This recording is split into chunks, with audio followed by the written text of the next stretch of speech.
Yeah, I was never sick, thank God. Okay, good. I don't have to use these sick days. All of a sudden, somehow our society got to be that you get paid for not being sick.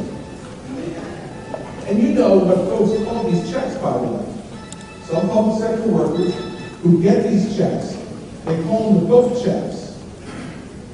And you know why they call them the boat checks, right?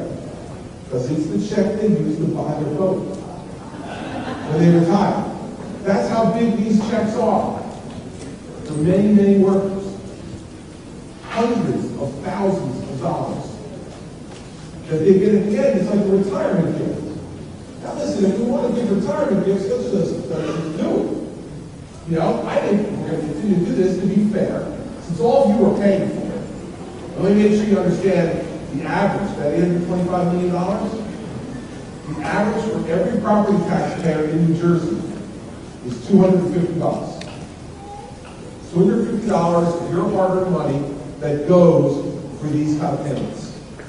So I think if we're going to do this, why shouldn't you get something out of it? So when the guy or woman's going to retire, let's have a party at City Hall. And let's invite everybody to the party at City Hall. Let's invite every resident. And then we like a wedding. You know, you get in line and you hand the check to the person. Here's my $250. Congratulations. Thanks for great service. It's ridiculous. It's ridiculous, but that's what's happening. So if you just don't get the thank you in return. We have to end this. So I thought I made a common sense proposal. I said, listen, you can't take this away from people who already earned it. You can't change the rules after the game's already started.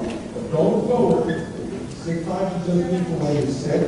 And when you retire, you shouldn't get any cash payment for anything you accumulate from now forward. That seems to make pretty good sense to me. So the legislature sent me a proposal. They said, well, how about, Governor, a $15,000 cap? That everybody can collect $15,000. And they sent me a bill that said that.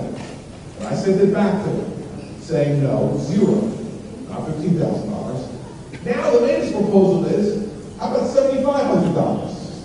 I feel like it was Monty Hall. You know, like $1,500,000, how about $7,500? What does $7,500 do with anything regarding reality? Why should anybody be entitled to a $7,500 check when they leave just because they didn't get sick? So I said to them, no, zero. Zero means zero. And I don't understand. I'll tell you this, just to understand what $7,500 can do. Let's say, I said, okay, I'll sign the $7,500 bill. Here's what the statewide liability would be on the $7,500 going forward. You had $825 million already. It would add another $2.4 billion to the total. Another $2.4 billion, which means we've up to $3.25 billion paying people not to be sick. And you wonder why taxes get out of control. Because people feel entitled to this money that they earned by not being sick. I'll make any sense to me. And so I'm going to take a real hard stand on this. You know, they're going to offer me the $7,500 compromise they've offered me again this week. The answer is no. I'm not going to compromise. I'm not going to get into a system that by its very nature is going to cost you another $3 billion.